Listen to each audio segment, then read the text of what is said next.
Airtel, Jio, BSNL ఇలాంటి companies కి internet ఎక్కడి నుండి వస్తుంది? అసలు ఇంటర్నెట్ కి యజమాని ఎవరు? క్రికెట్ లో 0 పరుగులతో ఓడిపోతే డక్అవుట్ అని ఎందుకంటారు? హ్యాట్రిక్ అనే పదం ఎలా వచ్చింది? చంద్రుని మీద ల్యాండ్ కొంటే చెల్లుతుందా? ఇలాంటి ఆసక్తికరమైన విషయాలను ఈ వీడియోలో చూద్దాం. మాజా, ఫ్రూటీ, పల్పీ ఆరెంజ్ ఇలాంటి డ్రింక్ బాటిల్స్ అన్ని ఫుల్ గా నింపబడి ఉంటాయి. కానీ థమ్స్అప్, కోకాకోలా, పెప్సీ ఇలాంటి బాటిల్స్ ని ఫుల్ గా నింపరు, కొంత గ్యాప్ ఉంచుతారు. ఎందుకో తెలుసా? ఇవన్నీ కార్బోనేటెడ్ డ్రింక్స్, ఇవన్నీ non carbonated drinks. Carbonated drinks లో కార్బన్ డైఆక్సైడ్ ఉంటుంది. బాటిల్ వేడెక్కినప్పుడు కార్బన్ డైఆక్సైడ్ ఎక్స్పాండ్ అవుతుంది. ఒకవేళ బాటిల్ ఫుల్ గా నింపబడి ఉంటే ఎక్స్పాండ్ అయినప్పుడు కలిగే ప్రెషర్ కారణంగా బాటిల్ పేలిపోయే అవకాశం ఉంది. అందుకే అలాంటి పరిస్థితుల్లో ఆ లిక్విడ్ ఎక్స్పాండ్ అవడానికి వీలుగా కొంత స్పేస్ ఉంచుతారు. మరొక కారణం ఏంటంటే బాటిల్ క్యాప్ ఓపెన్ చేసిన వెంటనే బబుల్స్ రూపంలో గ్యాస్ బయటికి వెళ్తుంది. ఒకవేళ బాటిల్ ఫుల్ గా నింపబడి ఉంటే డ్రింక్ ఓవర్ఫ్లో అయిపోతుంది. అదే గ్యాప్ ఉంటే ఆ సమస్య రాదు.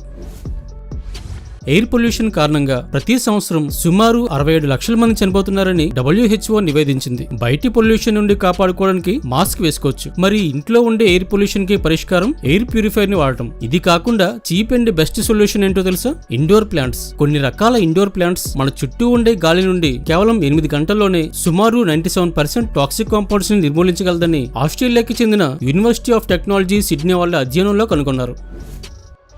హైవే మీద వెళ్తున్నప్పుడు మనకి కొన్ని చోట్ల బ్లాక్ జోన్ అని రాసి ఉన్న బోర్డ్స్ కనిపిస్తాయి. వాటి అర్థం ఏంటో తెలుసా? ఈ బ్లాక్ జోన్ సుమారు 500 మీటర్ల వరకు ఉంటుంది. ఎక్కడైనా ఒక 500 మీటర్ స్ట్రెచ్ లో షార్ప్ టర్న్ వల్ల కావచ్చు, లేదా అక్కడ ఉన్న జంక్షన్ సరిగా కనిపించకపోవడం వల్ల కావచ్చు, లేదా ఇంకేమైనా కారణాల వల్ల అక్కడ గడిచిన 3 సంవత్సరాల్లో 5 కన్నా ఎక్కువ యాక్సిడెంట్స్ జరిగి ప్రాణ నష్టం జరిగినా లేదా తీవ్రమైన గాయాలైన ఆ ఏరియాని బ్లాక్ జోన్ గా గుర్తిస్తారు. వాహనదారులను అప్రమత్తం చేయడం కోసం బ్లాక్ జోన్ స్టార్టింగ్ లో మరియు ఎండింగ్ లో సైన్ బోర్డ్స్ పెడతారు.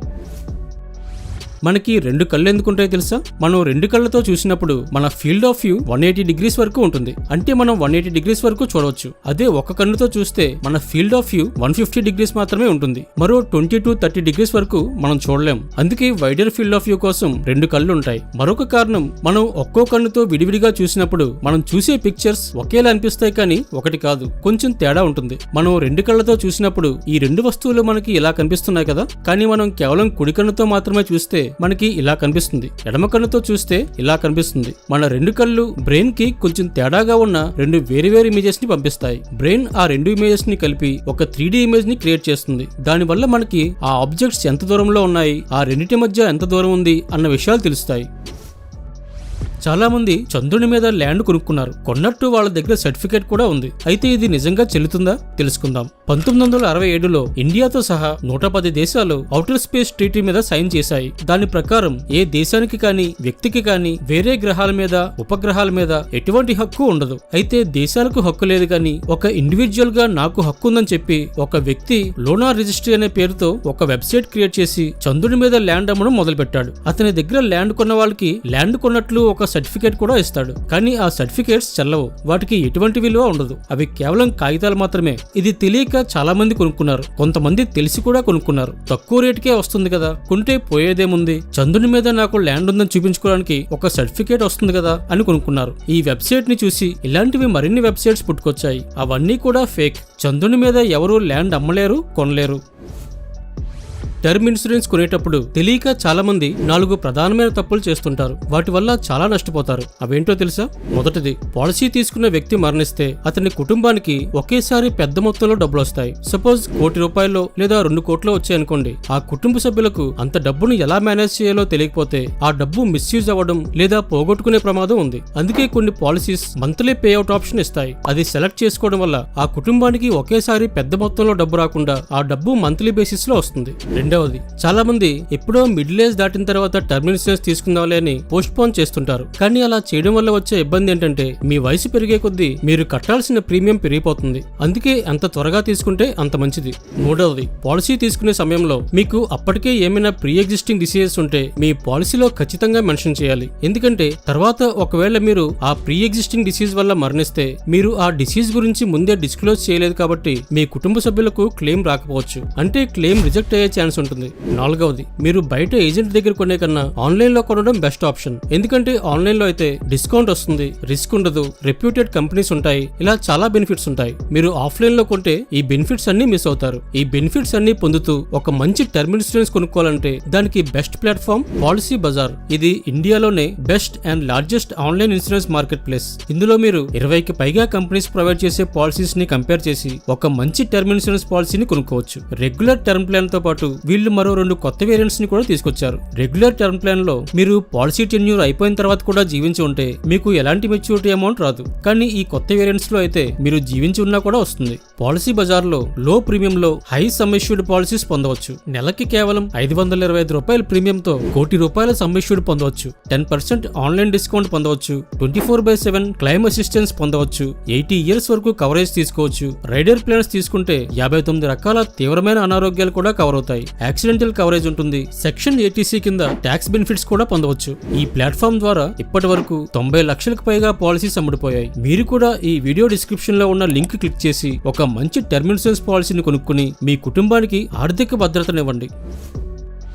క్రికెట్ లో బ్యాట్స్మెన్ 0 పరుగులతో అవుట్ అయితే డక్అవుట్ అయ్యాడు అంటారు. డక్అవుట్ అనే పదం ఎలా వచ్చింది, అసలు క్రికెట్ లో డక్ ఎందుకు వచ్చిందో తెలుసుకుందాం. దీనికి 2 థియరీస్ ఉన్నాయి. ఒకటేంటంటే దాని యాక్చువల్ పదం డక్ సెగ్ అవుట్. అది కాలక్రమేణా మారి డక్అవుట్ లేదా డక్ అని పిలవడం అలవాటు చేసుకున్నారు. డక్ అంటే బాతు, 0 బాతుగుడ్డ ఆకారంలో ఉంటుంది కాబట్టి డక్అవుట్ అని పిలిచేవాళ్ళు. మరొక థియరీ ప్రకారం ఇది ఎప్పుడు మొదలైందంటే 1866లో ప్రిన్స్ ఆఫ్ వేల్స్ 0 పరుగులకు అవుట్ అయినప్పుడు ఒక పత్రికలో prince retired to the royal pavilion on a duck's egg అని వచ్చింది. అది చూసి మిగతా పత్రికలు కూడా అలాగే పిలవడం మొదలుపెట్టాయి. అలా ఆ పదం వాడుకలోకి వచ్చింది. క్రికెట్ లో ఒక బౌలర్ వరుసగా 3 వికెట్స్ తీస్తే హ్యాట్రిక్ అంటారు. అలాగే ఫుట్బాల్లో కానీ హాకీలో కానీ ఒకే వ్యక్తి వరుసగా 3 గోల్స్ చేసినప్పుడు కూడా హ్యాట్రిక్ అంటారు. అసలు హ్యాట్రిక్ అనే పదం ఎలా వచ్చిందో తెలుసా? 1858లో హెచ్ స్టీఫెన్సన్ అనే క్రికెటర్ మొట్టమొదటిసారిగా 3 వికెట్స్ వరుసగా తీయడం జరిగింది. అప్పట్లో అదొక పెద్ద అచీవ్మెంట్. అందుకు గాను ఫ్యాన్స్ అందరూ కలిసి ఫండ్స్ రైజ్ చేసి వచ్చిన డబ్బులతో అతనికి ఒక గిఫ్ట్ కొనిచ్చారు. ఆ గిఫ్ట్ ఏంటో తెలుసా? అదొక హ్యాట్. అక్కడి నుండి హ్యాట్రిక్ అనే పదం పుట్టుకొచ్చింది. ఆ తరువాత దాన్ని ఫుట్బాల్, హాకీ ఇంకా ఇతర స్పోర్ట్స్ లో కూడా ఉపయోగించడం మొదలుపెట్టారు. రెస్టారెంట్ లో భోజనం చేసిన తర్వాత వెయిటర్ ని బిల్ తీసుకురమ్మని అడగడానికి చెక్ ప్లీజ్ అంటారు. అలా ఎందుకంటారో తెలుసా? వాస్తవానికి USA లో చెక్ అంటారు, UK లో బిల్ అంటారు. రెండిటి అర్థం ఒకటే. అయితే చెక్ అని ఎందుకంటారు అనే దానికి ఖచ్చితమైన సమాధానం లేదు. కొందరేమో చెస్ లో చెక్ అంటారు కదా, దాని నుండే వచ్చింది అంటారు. కొంతమంది ఏమో ఇప్పుడైతే కంప్యూటర్ జనరేటర్ బిల్స్ వచ్చేసే కానీ ఒకప్పుడు పేపర్ మీద చేత్తో రాసేవారు కాబట్టి ఐటమ్స్ అన్ని చెక్ చేసి ఎంత అయిందో చెప్పమని అడగడానికి అలా చెక్ ప్లీజ్ అనేవాళ్ళని చెప్తుంటారు.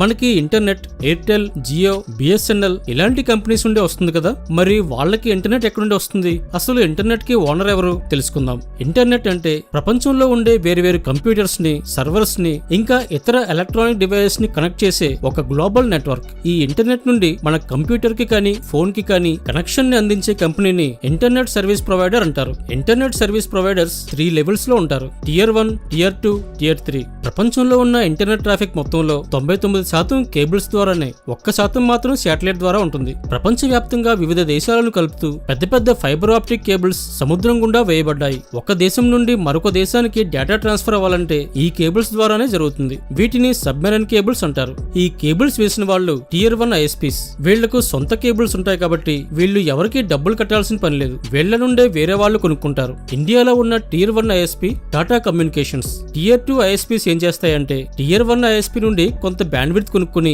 దేశంలో ఉన్న మిగతా చిన్న ISPs కి అమ్ముతాయి. లేదా వీళ్ళ సొంత కేబుల్స్, టవర్స్ ఏర్పాటు చేసుకుని స్వయంగా ఇంటర్నెట్ సేవలు అందిస్తారు. ఎయిర్టెల్, జియో, BSNL ఇవన్నీ Tier 2 ISPs కిందకి వస్తాయి. Tier 3 ISPs Tier 2 ISPs దగ్గర బ్యాండ్విడ్త్ కొనుక్కొని లోకల్ గా ఉన్న ఇళ్లకి, ఆఫీసెస్ కి బ్రాడ్బ్యాండ్ రూపంలో ఇంటర్నెట్ కనెక్షన్ అందిస్తాయి. యాక్ట్, హ్యాత్వే ఇలాంటివన్నీ Tier 3 ISPs కిందకి వస్తాయి. సో ఇంటర్నెట్ లో ఒకరితో ఒకరు ఇంటర్ కనెక్ట్ అయి ఉంటారు కానీ ఎవరూ దీనికి యజమాని కారు.